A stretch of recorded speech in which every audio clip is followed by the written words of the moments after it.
dengan melihat situasi yang memang sedang membara di Timur Tengah ini, khususnya antara Israel dan Palestina. Ya, Pak Sian bisa dengar saya, Pak Samuel. Selamat malam, Pak Samuel. Selamat malam ya, suara saya kedengaran?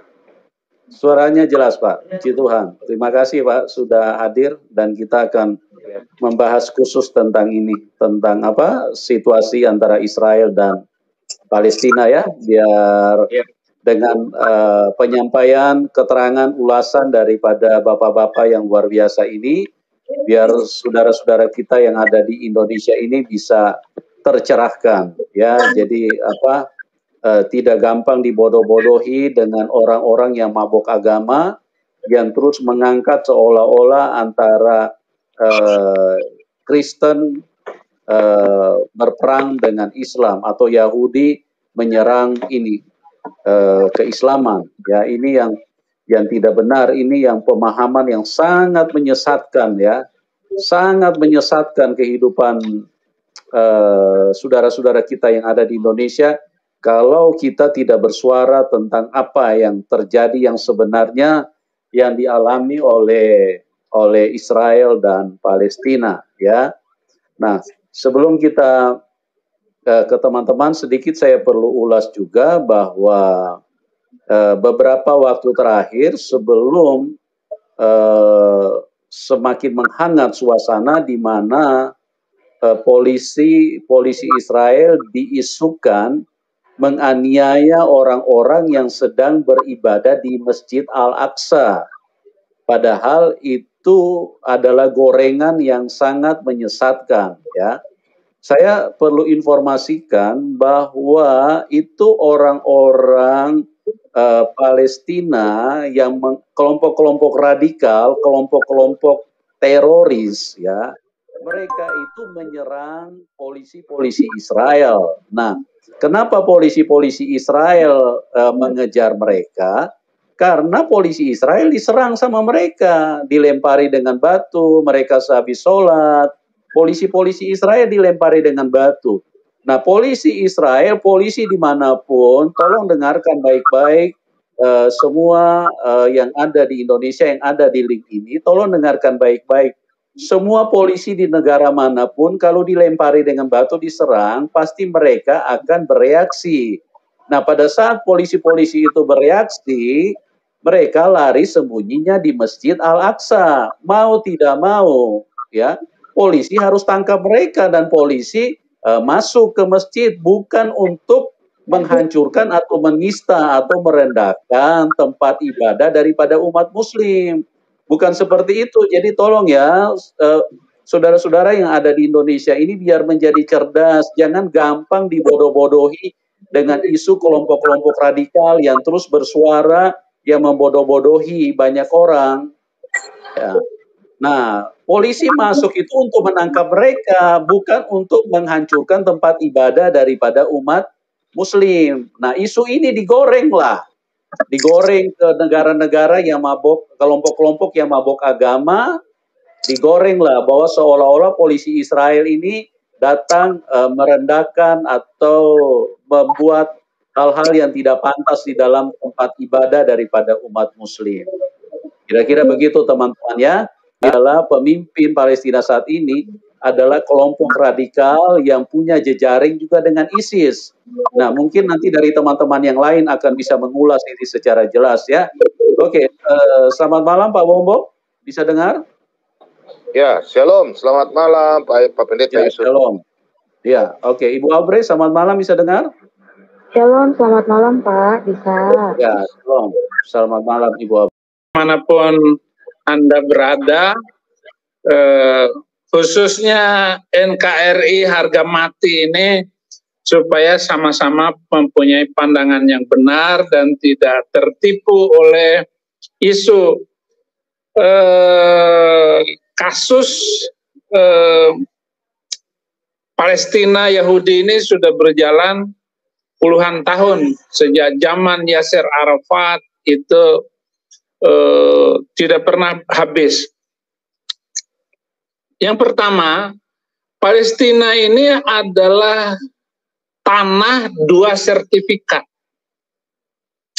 Sertifikat pertama, Alkitab berkata bahwa Palestina, daerah Baitul Maqdis, tanah perjanjian itu milik Yahudi, bukan punya orang lain, tetapi milik turunan Yahudi. Dan Alkitab berkata baik perjanjian baru maupun perjanjian yang lama, lebih-lebih perjanjian lama berkata, tanah yang kujanjikan dengan sumpah kepada nenek moyangmu, itulah tanah Israel hari ini. Palestina, tanah orang Het, Amori, semuanya itu menjadi tanah Yahudi.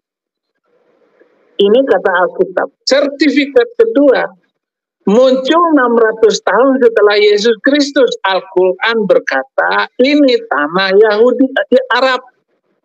Dengan kitab Perjalanan Muhammad Isra Mi'raj, Subhanalladzi asra bi abdihi lailan minal masjidil haram ilal masjidil aqsa, yaitu Masjidil Aqsa.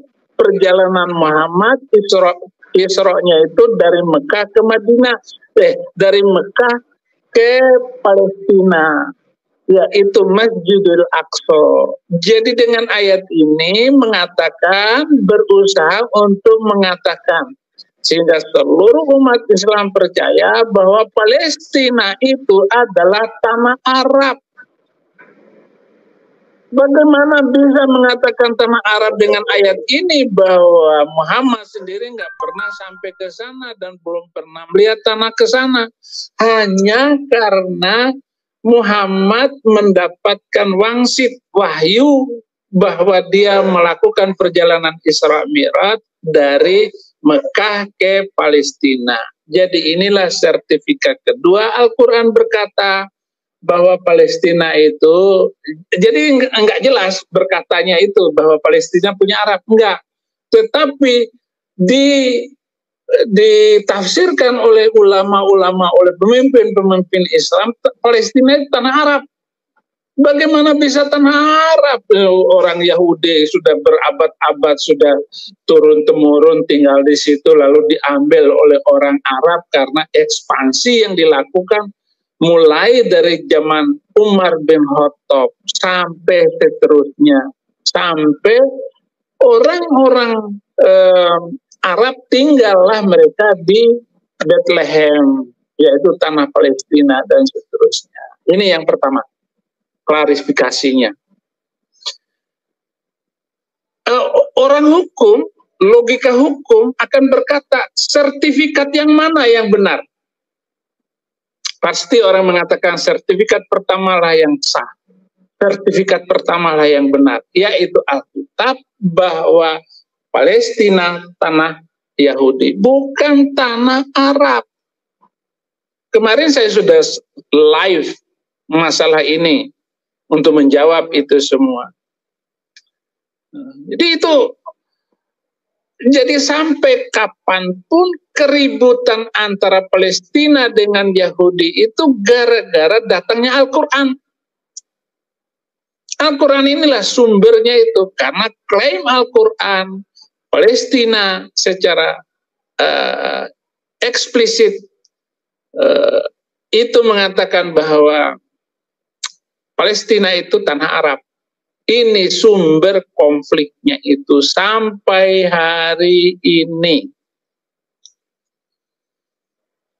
Yang kedua,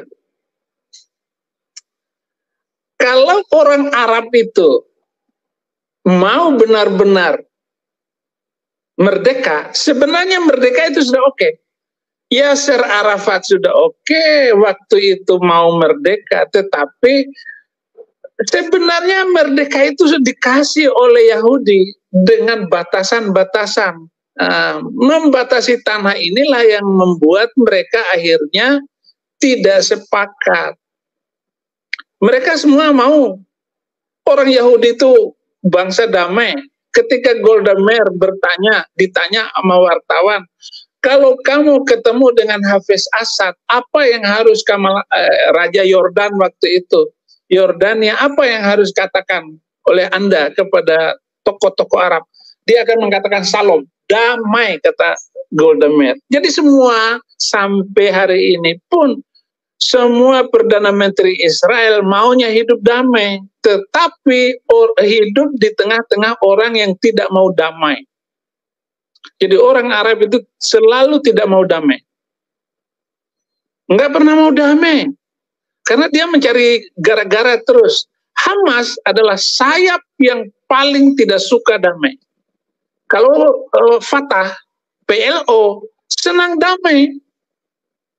Namun pada zaman itu, perdamaian yang dimimpi-mimpikan itu tidak pernah kunjung padam. Kenapa? Karena mereka menggunakan pemuda-pemuda itu untuk melempar orang tentara Yahudi, tentara Israel lempar, kemudian ditembak, ada yang mati gitu. Ya paling 2-3 orang kena tembak itu. Mereka korbankan, sengaja mengorbankan pemuda, orang tua, wanita untuk melawan tentara Israel. Lalu setelah jatuh berdarah-darah difoto. Videonya waktu zaman Yasser Arafat itu difoto, foto-foto tentang itu. Lalu Yasser Arafat datang ke Pakistan dapat dana, datang ke Malaysia dikasih uang, datang ke Indonesia zaman Soeharto dikasih uang. Jadi Yasser Arafat dan kroni-kroninya itu selalu mendapat uang dari menjual foto-foto, menjual penderitaan beberapa orang itu. Dan sekarang sudah ditemukan video itu pemuda Arab dimasukkan ke dalam kerangkeng, dimasukkan ke dalam keranda mayat, lalu di jalan Allahu Akbar, la ilaha illallah, la ilaha illallah gitu, sambil membawa orang pemuda yang lain yang dipikul di keranda mayat. Begitu diserang oleh Yahudi, keranda mayatnya ditinggal. Ternyata mayatnya itu orang, bukan mayat. Orang ada di dalamnya, kabur juga. Bangun itu mayatnya tadi.